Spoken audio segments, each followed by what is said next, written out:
Et on pourrait se dire, ce débat, c'est une goutte d'eau dans l'océan de problèmes, mais pas du tout. Il faut se plonger sur cette thématique, l'économie bleue, pleine de solutions pour en parler. Toujours, bien évidemment, le pape de l'économie bleue, Günther Paoli. Vous restez avec nous également. Avec nous, Pierre Hervès, qui est à la tête du fonds de capital innovation Blue Forward Fund. Pierre Hervès, bonjour, merci d'être avec nous. Nathalie Ilmy, vous êtes responsable de la section économie environnementale du Centre scientifique de Monaco et auteur principal du rapport du GIEC.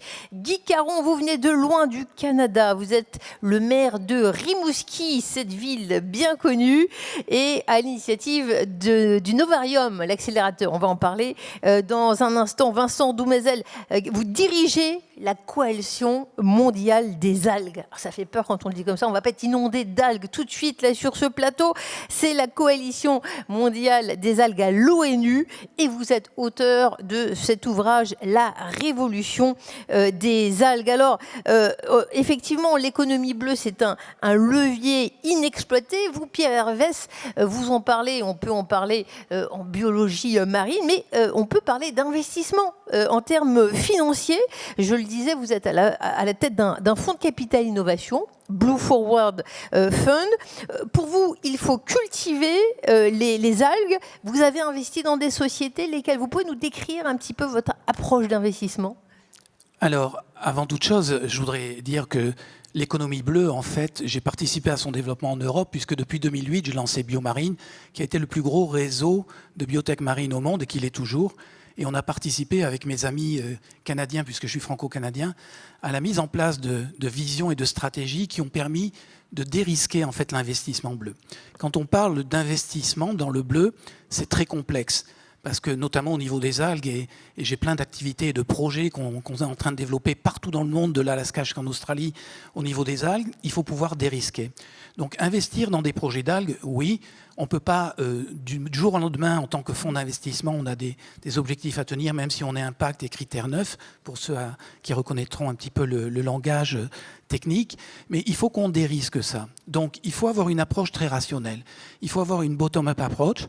Donc là, il faut qu'on travaille avec les fermiers pour essayer de leur permettre de sortir des revenus, non plus en produisant des algues, mais en produisant des produits transformés. Et de l'autre côté, il faut qu'on arrive avec l'investissement qui est multifacette, c'est-à-dire du private equity, il va y avoir du love money, il va y avoir des grants, il va y avoir du public funding. Et en fait, le blended finance va permettre de dérisquer ces investissements-là. Et à tous les niveaux, il existe des projets formidables. Günther parlait du microfluidique, on connaît le même Emmanuel, et c'est des projets sur lesquels nous, on se positionne parce que c'est l'avenir de l'humanité. On est en train de travailler sur un projet qui permet de transformer en moins de 48 heures les algues en protéines fonctionnelles et en LNG, en gaz naturel. Donc tout ça, ça existe. Tout ça, on a parlé tout à l'heure de l'Internet sous-marin. On va investir aussi dans une compagnie qui fait de l'Internet sous-marin et qui fait exactement ce que font les baleines. Donc moi, je serais tenté de dire que je n'ai jamais attendu que les politiques donnent la voix. J'ai toujours été un entrepreneur, j'ai toujours aidé ces compagnies-là. Et il y a plein de projets qui permettent d'accélérer la décarbonisation en fait, de notre monde, de notre industrie. Et mon rôle, c'est de les accompagner. Alors on ne peut pas dire qu'il n'y a jamais eu d'investissement dans l'économie marine. Hein. Quand on parle de l'élevage des saumons, je croyais vous faire plaisir. Günther Paoli, vous me dites « hérésie, c'est une catastrophe l'aquaculture ». Alors expliquez-nous, qu'est-ce qui est du bon côté? Alors, soyons clairs. Un saumon est soit nourri avec une protéine d'autres poissons, soit aujourd'hui, comme au Canada, le premier pays du monde qui a permis l'OGM des saumons pour qu'ils digèrent du soja OGM. Alors je suis désolé. Il y a une troisième voie, Günther. Il y a aussi de la microalgue. Oui. Mais la majorité, on remplace. Alors on fait bouffer des saumons, quelque chose qu'ils n'ont jamais bouffé. Et quels sont les sojas? Les sojas, ce sont ceux qui sont les responsables pour la destruction de la forêt tropicale humide. Alors là... Donnons pas quand même les faits. Il faut avoir un écosystème d'affaires qui nous permette d'éviter de faire la génétique pour pouvoir prétendre qu'on est en train de nourrir le monde. Je suis désolé. La forêt tropicale humide produit 500 tonnes de biomasse par an, par hectare, et on le remplace par 6 tonnes de soja. Je ne comprends pas, hein. Pierre Hervès, je crois que vous n'êtes pas d'accord. La Gunther a raison, je ne suis pas un grand fan de la salmon aquaculture et je vais crier dans le même sens que lui. Par contre, quand on dit que la forêt, en fait, un mètre carré de seaweed en Alaska arrive à capturer et à produire beaucoup plus de nutriments que 1 mètre carré, 7 fois plus que 1 mètre carré de forêt amazonienne. Donc il faut ramener les choses à leur juste niveau. Je pense qu'il existe des solutions. On ne reviendra pas en arrière. Le monde d'il y a 20 ans que j'ai connu, que vous avez connu, il est terminé, il est passé. Par contre, maintenant, ce qu'il faut, c'est fixer rapidement en fait ce monde-là pour que nos enfants, nos petits-enfants puissent avoir un environnement dans lequel ils ont envie de s'épanouir. Et ça, c'est important. Nathalie Elmy, je ne vais pas vous demander si vous allez manger du saumon ce soir, mais il faut sauver les eaux si on veut sauver des vies, non? Et vous nous dites, l'économie bleue, il y a 2 aspects. D'un côté durable et de l'autre côté financier. Vous voulez bien en développer, s'il vous plaît? Oui, en effet, l'économie bleue, on a le côté positif, en fait, ce sont des entreprises qui travaillent dans la mer, etc. Donc c'est positif économiquement. Le côté durable, c'est qu'il faut en plus qu'elle protège l'environnement, donc il faut qu'elle soit durable également. On avait calculé le PIB de l'océan, et il s'est classé 7e au niveau mondial. Donc l'océan a une valeur. Est-ce que toutes les mers ont des valeurs? On parlait de la Méditerranée, mais il y en a plein des mers, mer de Barents, etc. Vous pouvez nous donner une petite indication? En fait, oui, toutes les mers ont une valeur. Et toutes les mers ont un rôle à jouer, même pour la protection de notre climat. Je vais vous donner une image. On parle de réduire les émissions de CO2. Alors, on est déjà dans un monde qui est trop plein de CO2. Imaginez une baignoire pleine d'eau, mais en fait, c'est du CO2. Et on nous dit de réduire les émissions de CO2, de réduire le robinet, l'eau qui rentre, ça c'est le flux. Mais ce qu'il faudrait maintenant, c'est de diminuer le stock de CO2 qui est déjà dans la baignoire. À ce moment-là, il faut ouvrir la bonde et il faut enlever ce CO2 en plus. Donc ce CO2, pour l'enlever, on a 2 façons de le faire. La nature ou la technologie. Si on veut prendre la nature, le rapport du GIEC disait que c'était jusqu'à 38% des solutions pour protéger notre climat qui peuvent venir de la nature. Ce n'est pas négligeable. Donc l'océan fait partie de ces solutions puisque l'océan est un puits de carbone. Et il me semble effectivement que la séquestration de carbone se fait au fond de la mer, mais on ne sait pas très bien comment faire, ce me semble. Si on remue les fonds marins, qu'est-ce qui va se passer? Il va remonter le CO2? C'est ça qui est mauvais. C'est en fait la différence entre une économie extractive et une économie régénératrice. Une économie extractive, c'est on va explorer le fond sous-marin et on espère en retirer du gaz, du pétrole, des minerais pour s'en servir.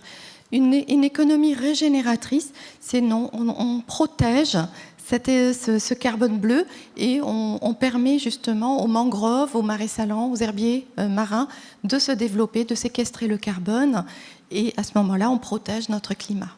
Alors, nous avons un Rimousquois parmi nous. J'ai appris qu'on appelle les habitants de Rimouski les Rimousquois. Guy Caron, merci de venir du Québec.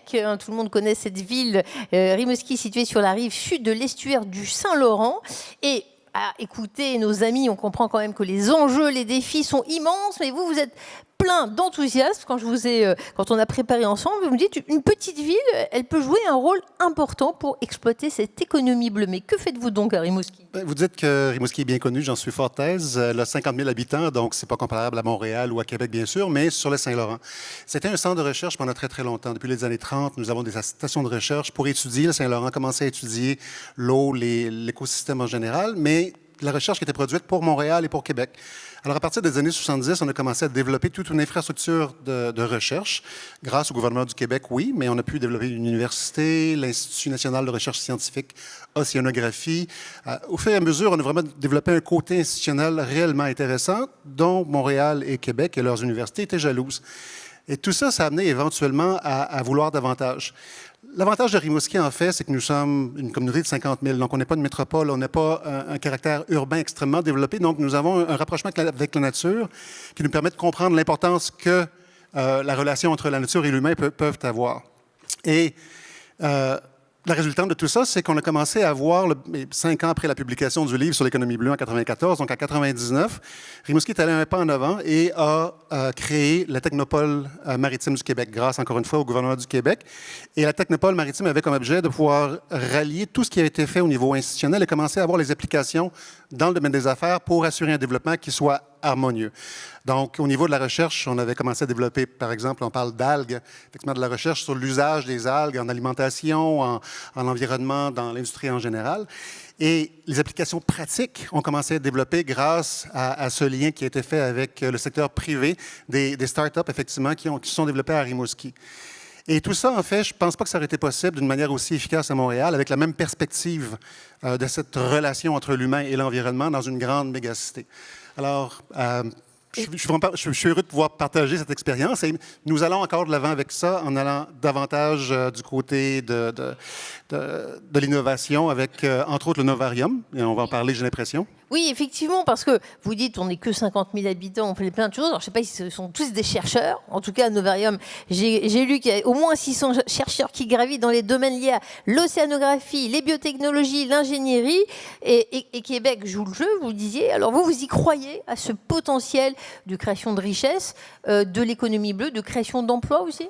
J'y crois entièrement et je pense qu'on a démontré dans les 20-30 dernières années que Rimouski sait faire à ce niveau-là. Puis, quand on parle de Novarium, c'est vraiment une façon de pouvoir consolider l'ensemble de ce qui a été fait au point de vue institutionnel et au point de vue des startups. Donc, on commence réellement à comprendre l'importance de pouvoir avoir ces collisions fortuites qui se passent entre les différents secteurs reliés à l'économie bleue, bien sûr, d'une manière qui n'aurait pas été possible avec des entreprises, des startups, avec des centres de recherche qui sont aux 4 coins de la ville, même pour une petite ville comme Rimouski. Alors, le Novarium nous permet en fait de pouvoir concentrer cette force de frappe que nous avons au point de vue de la recherche, au point de vue non seulement de l'incubation des startups, mais éventuellement de leur accélération.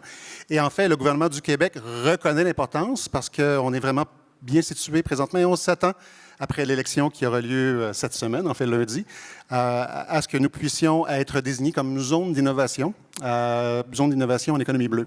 Donc, Rimouski sera vraiment le centre, non seulement au Québec, mais également pratiquement au Canada, parce que nous sommes une porte d'entrée pour l'Europe, pour l'Argentine et l'Amérique du Sud avec qui nous avons des relations. Ça vous donne accès à quoi? À d'autres subventions? À nous, ça va donner l'accès à tout un réseau de recherche au point de vue international, bien sûr. Ça va nous donner la possibilité de pouvoir recevoir de façon plus facile du capital du secteur privé. Il y a déjà des alliances qui sont faites et c'est une des raisons de notre présence également en France, c'est d'établir ces relations. Et ça va permettre également aux entreprises extérieures de comprendre comment se fait ce développement qui est harmonieux avec la nature. Dès qu'on entend cette accent extrêmement agréable, je vois le public qui commence à réfléchir à ses prochaines destinations de vacances, le Canada. Mais Nathalie Elmy, je me tourne vers vous parce que l'écotourisme, vous étudiez cela aussi dans ces fameux rapports du GIEC et peut mieux faire là, hein? Oui, effectivement. Le tourisme côtier, parce qu'on parle d'économie bleue, est quand même très important. On travaille beaucoup au Centre scientifique de Monaco sur les récifs coralliens. Et le tourisme dans les récifs coralliens, d'un côté, les plongeurs viennent là parce qu'il y a des récifs coralliens, et de l'autre côté, ces récifs sont abîmés par ce qui se passe au niveau du changement climatique. Et les plongeurs, quelquefois, les arrachent aussi. Donc, il faut éduquer et aller vers de l'écotourisme. Et les bateaux de croisière, si on en parle, leur énergie, leur carburant, il faut revoir tout ça ou il y a des bonnes pistes d'ores et déjà qui sont réalisées? Je pense qu'il y a des bonnes pistes au niveau de l'hydrogène, du biofuel. On parlait des algues, oui. Alors, je me tourne du côté des partisans des algues. Là, on a vu qu'ils sont venus nombreux. Vincent Doumézel, je le disais, vous êtes auteur de La Révolution des algues. Et vous nous dites qu'elles peuvent servir à plein de choses. Vous pouvez nous raconter les propriétés des algues ? Alors oui, enfin, c'est toujours un peu particulier de parler des algues parce que c'est un peu comme si on disait, c'est même plus large que si on disait la vie sur Terre. Les algues, il y en a 12 000 si on parle que des macroalgues, on va même pas parler des millions de microalgues. Et pour vous donner une idée de la diversité des algues, les 3 grandes familles de macroalgues, donc les brunes, les rouges et les vertes, elles ont plus d'1 milliard d'années d'existence. Il y a un demi-milliard d'années seulement, on va dire, les algues vertes ont migré sur Terre. et ont donné naissance à toute la végétation que vous avez autour de vous. Donc cette forêt amazonienne, c'est ni plus ni moins que des descendants d'algues vertes. On est tous d'ailleurs des descendants de micro-algues demeurant. Et c'est important parce que cette algue verte, elle va être beaucoup plus semblable à un baobab ou à une rose ou à une framboise qu'à une algue rouge. Et la différence entre une algue rouge et une algue verte va être plus grande que la différence entre un champignon et un éléphant. Donc cette diversité génétique qui est présente dans l'océan, elle va être évidemment offrir une diversité d'applications qui va être au moins aussi grande. Dans l'imaginaire, hein, comment on a l'impression qu'il y a le mythe du chasseur qui part également, la cueillette également. Et vous dites, mais pas du tout. La tradition, c'était une alimentation marine par les algues. Vous pouvez nous rappeler d'où on vient ? Toute cette histoire, voilà, en fait, notre histoire, elle est façonnée, elle est dessinée par le monde sous-marin. On vient tous de l'océan, on est tous des micro-algues bleues qui ont évolué. Et pendant des milliers d'années, on s'est nourri essentiellement d'algues. C'est uniquement un apport massif d'acides gras polyinsaturés au cours de milliers de générations qui a permis à notre cerveau de primate de devenir aussi gros, avec un réseau complexe neuronal aussi important. Donc ces acides gras polyinsaturés ne sont présents que dans les algues et les poissons gras. Donc c'est forcément en ingérant beaucoup d'algues qu'on est devenu ce qu'on est.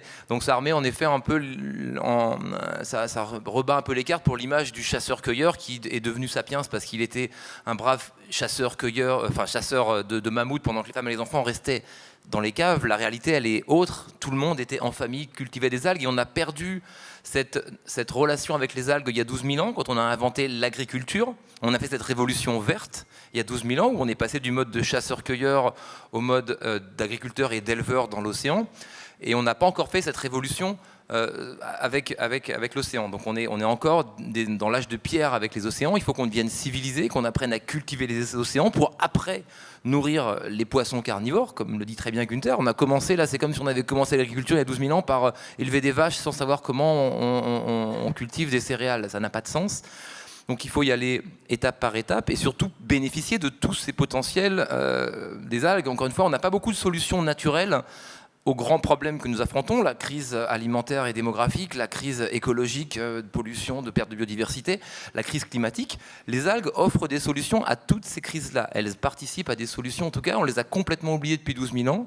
Aujourd'hui, on arrive au bout de notre système, uniquement terrestre, et il est temps de se tourner vers ça. Un exemple tout bête, mais aujourd'hui, il y a 1 milliard de personnes qui meurent de faim. On a la chance aujourd'hui, nous, ici, de l'oublier, mais c'est une réalité. Il y en a 300 000 en plus tous les jours à nourrir. On sait que dans les 50 années à venir, si on veut nourrir la planète, il faudra produire autant de nourriture que dans les 10 000 ans passés. Aujourd'hui, 70% de notre planète, elle est couverte par des océans qui contribuent à moins de 2% de notre alimentation. Donc, l'avenue, elle est ici. Et si on veut vraiment trouver des solutions, elles sont là dans l'océan. Et si on veut arrêter de détruire les systèmes, les écosystèmes océaniques et commencer à les restaurer, à les réparer, les algues seront nos meilleurs alliés. Oui, je crois que tout le monde ne l'a pas oublié. Il y a un centre de recherche éco justement à Nice, où justement ils font des investigations constamment pour inspecter leurs cystosères, les algues brunes en danger. J'ai une question béotienne. Est-ce que c'est bon les algues ? Je ne sais pas si au petit déjeuner demain matin, Vincent Doumazel, vous en prenez. Je crois d'ailleurs que dans votre besace, vous êtes venu avec quelques algues. Je ne sais pas si pour l'apéritif, c'est bientôt l'heure, vous en proposerez à notre public. C'est sans doute très bon en fait. Alors c'est bon à plusieurs égards. Déjà Hippocrate disait que ton alimentation soit ta première médecine et c'est le cas. Les algues ont des bienfaits santé absolument avérés. Elles sont antivirales, anti-inflammatoires, antibactériennes, antifongiques, analgésiques. Ce sont les prébiotiques naturels les plus puissants au monde. Donc les Japonais dont 10% de l'alimentation, et Günther peut en parler, est composé d'algues. Aujourd'hui, ils ont l'espérance de vie la plus longue. Ils ont les taux de cancer, d'obésité, de diabète et de maladies cardiovasculaires les plus bas au monde. Donc il faut se souvenir de ça, encore une fois. Donc c'est bon. Gustativement, est-ce que c'est bon ? Je vais vous demander, est-ce que vous avez déjà... Alors on va vous dire, oui, celle qu'on a goûtée sur la plage n'était pas bonne. Je vous invite à essayer une pomme de terre crue, vous verrez, c'est pas terrible. Non plus, si on apprend à la cuisiner, à en faire des frites ou de la purée, ça devient très très bon. Il y a un restaurant pas loin d'ici qui s'appelle le Mirazur, qui cuisine 3 étoiles au Michelin, qui cuisine 22 types d'algues différents. Vu le prix des plats, je pense que ça doit être bon. Voilà. Merci Vincent de nous inviter ce soir. Günther Paoli, justement, vous dites les forêts d'algues, on les a détruites, c'est catastrophique. On peut revenir en arrière ? On peut régénérer ces forêts ? Alors, le grand avantage des algues, c'est qu'ils ne sont pas obligés de lutter contre la loi de gravité. C'est pour ça qu'ils ont une efficacité beaucoup plus élevée. Ça pousse plus vite que les bambous. Ah, c'est évident, parce que la loi de gravité ne joue pas dans l'eau. Alors ça, c'est un grand avantage. 2, nous avons beaucoup de nutriments aujourd'hui dans l'eau de mer qui n'est plus recyclé ni absorbé. Raison pour laquelle il y a aussi un changement de pH dans les océans, parce que ça est en train de se transformer en gaz méthane. C'est-à-dire que nous avons une grande opportunité d'utiliser les courants de nutriments dans toutes les côtes du monde pour régénérer les forêts. L'avantage, c'est qu'on régénère la forêt d'algues en 3 ans, sur 25 mètres d'auteur. Avec les forêts amazoniques, ce n'est pas possible. On parlait d'investissement, de start-up, tout cela est très intéressant. Parlons de PIB également. Vous disiez, Pierre Hervès, le PIB de la France est inférieur à celui de Tahiti. Alors, si on tenait compte des ressources maritimes, ça donnerait quoi ? Tahiti, par exemple, serait plus riche ? Je pense que, je me rappelle quand j'ai été voir le président de l'époque en 2008, pour lui présenter Biomarine, parce qu'à l'époque, je travaillais avec Raymond Barre à sa fondation à Lyon, et il m'avait obtenu un rendez-vous avec le président de l'époque, dont vous vous rappelez, en 2008, et il m'a dit « Je vous reçois parce que Raymond Barre est une personnalité importante, mais les poissons ne votent pas. » Et pour moi, rien n'a changé.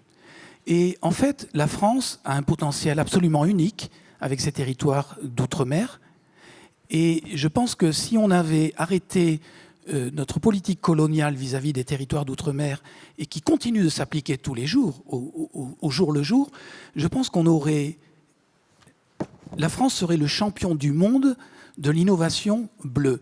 Quand vous prenez un pays comme Tahiti, qui est grand comme l'Europe, si on commençait à utiliser à leur juste niveau les lagons, en multitrophique, en déployant des algues, en améliorant en fait la transition énergétique, déjà les territoires d'outre-mer seraient indépendants en énergie.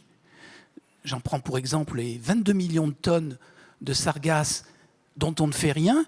Le gouvernement français se cantonne à ramasser les algues sur la plage, alors que je suis en train d'investir dans une technologie qui transforme ces algues en biogaz. Mais chaque fois qu'on se heurte en fait à la réglementation française, on est bloqué. Alors, heureusement, je suis aussi canadien, et on a vu à quel point on était capable de lancer des projets, de les développer et de les amener au niveau mondial.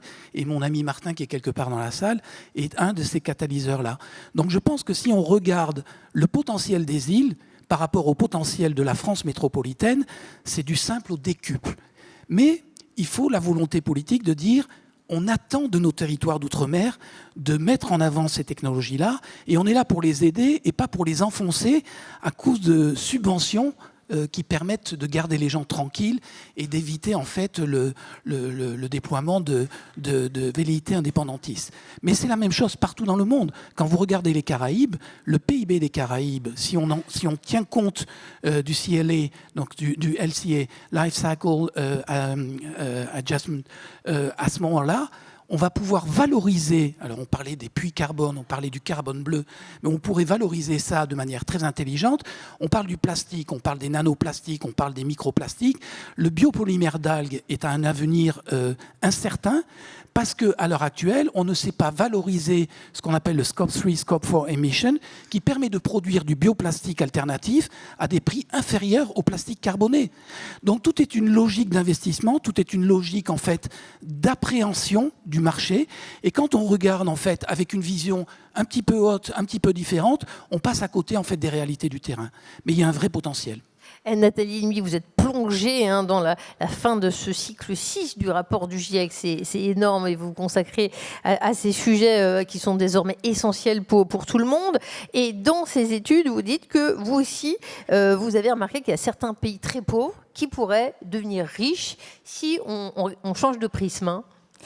Oui, en fait, c'est si on change notre façon d'évaluer la richesse. Si au lieu du PIB, on prenait une autre forme de richesse et qu'on tenait compte de ce capital naturel, et notamment le carbone bleu, puisqu'il permet d'absorber le carbone. Comme je disais, on ouvre la bonde, ça permet quand même de vider cette baignoire. À ce moment-là, ça a un prix. Et certains pays sont très riches de ce capital naturel, et notamment ce sont les SIDS, les petits États insulaires en développement, qui pourraient du coup avoir une valeur beaucoup plus importante.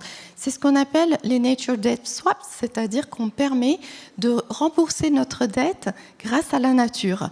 Et dernièrement, la directrice du Fonds monétaire international l'a annoncé, ça a été repris par le Guardian de Bahamas, en disant remboursez votre dette avec la nature, avec le carbone bleu.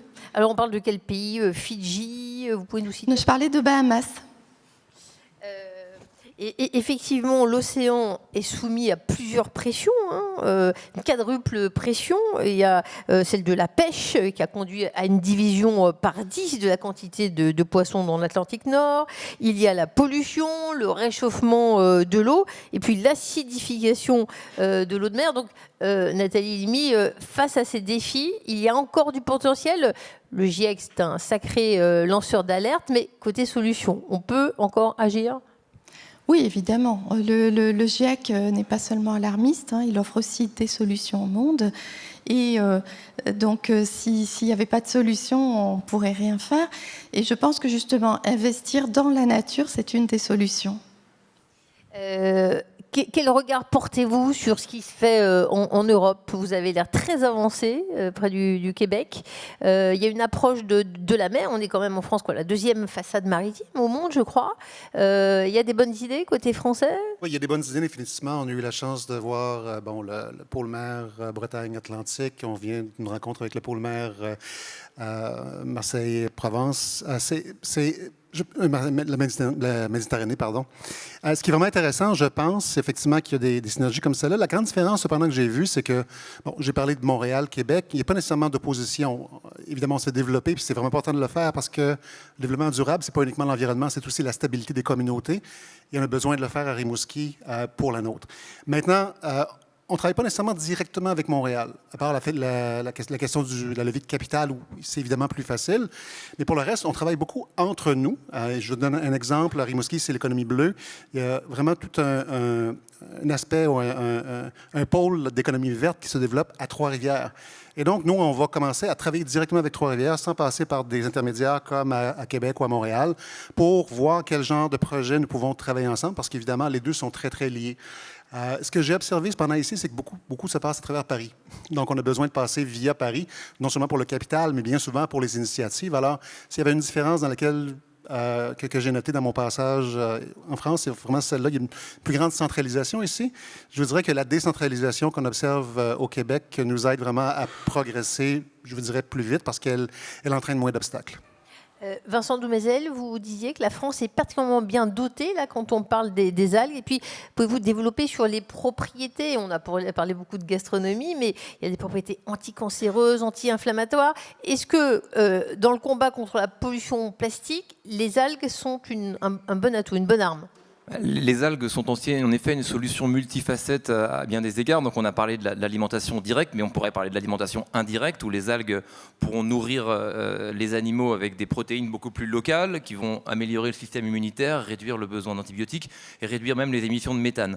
On va parler des algues pour remplacer les fertilisants aussi, ce qui va devenir un problème assez critique pour tout le monde très prochainement.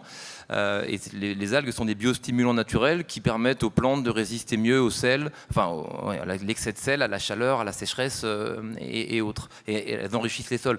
Elles peuvent aussi remplacer, et c'est ça qui est intéressant dans l'aspect pollution et aussi décarbonation de l'économie, elles peuvent remplacer le plastique. Il faut comprendre que le plastique, c'est juste des produits à partir de pétrole qui n'est que des algues mortes depuis des millions d'années. Donc en fait, on a bâti toute notre société depuis 70 ans sur des algues mortes. On devrait essayer de les essayer vivantes, ça serait pas mal pour voir ce que ça donne. Et surtout, ça serait beaucoup plus régénérateur. Il y a 35 startups dans le monde aujourd'hui qui utilisent des algues pour produire du plastique, mais on parle aussi de coton qui serait beaucoup plus durable. On parle surtout de réparer la nature, d'offrir des revenus aux ressources, aux populations côtières, où les ressources de la pêche vont disparaître inexorablement, et de lutter contre le climat. Sur le climat, on pourrait rappeler l'histoire d'Azola, qui est une petite plante aquatique qui a existé il y a 50 millions d'années, qui a proliféré et qui a entamé le carbone au fond des océans. Elle a fait baisser la température sur Terre de 20 degrés, la Zola. Elle a donné naissance au climat qu'on a aujourd'hui. Donc il y a des solutions qui existent et je pense que notre rôle en tant que parents ou responsables, en tout cas adultes, il est moi je suis un peu désolé de voir qu'on offre à la prochaine génération uniquement des drames et des peurs, alors que notre rôle ce serait de leur offrir des solutions et des espoirs. Et je trouve qu'on ne travaille pas assez sur ce sujet-là. Et donc il faut vraiment activer. Et pour revenir sur ce que dit Pierre, les poissons ne votent pas, mais nous si. Et nous, on vote tous les jours. En fait, on est tous les jours des activistes environnementaux. Chaque fois qu'on mange, chaque fois qu'on boit, chaque fois qu'on achète quelque chose, on vote et on dessine le monde de demain. Il faut qu'on dessine ce monde, il faut qu'on aille chercher, qu'on aille comprendre, qu'on aille apprendre à cuisiner les algues, qu'on les renomme, appelons-les les légumes de la mer pour qu'on comprenne à quel point ils sont délicieuses, appelons-les forêts de la mer pour qu'on comprenne à quel point il faut les protéger. Et comme ça, on pourra peut-être se souvenir de nous, à être la première génération sur cette planète à nourrir l'intégralité de sa population tout en réparant le climat, tout en réparant la biodiversité et en limitant les injustices sociales. Moi, si j'imaginais Neptune comme portrait, je penserais à notre ami Günther Pauli. Je vous laisse un mot de conclusion, Günther Pauli. Vous savez que pour nous préparer pour ce défi de transition, il faut avoir deux choses importantes. La première, c'est qu'il faut faire action. Ne pas faire des réflexions comme des banquiers qui souhaitent limiter les risques. Il faut prendre les risques. Il faut les regarder dans les yeux et foncer, premièrement. Deux, il faut raconter des milliers de belles histoires, des fables pour les enfants. Il faut les inspirer. Il faut leur donner une vision de tout ce qui est si remarquable dans nos écosystèmes. Et seul, quand on inspire les enfants, vous aurez un futur digne de toutes les opportunités que nous avons. Merci messieurs, dames. Pour clôturer cette journée magnifique de table ronde, je passe le micro après cette conférence sur l'économie bleue, après des propos très liquides sur l'économie bleue, à une ministre qui aura certainement des messages très solides face à ces enjeux fondamentaux et surtout face au directeur de la rédaction de La Tribune, Philippe Mabille. Tout de suite, Madame Agnès Pannier-Runacher, ministre de la Transition énergétique. Merci de nous avoir suivis. Merci messieurs, dames. Merci à vous.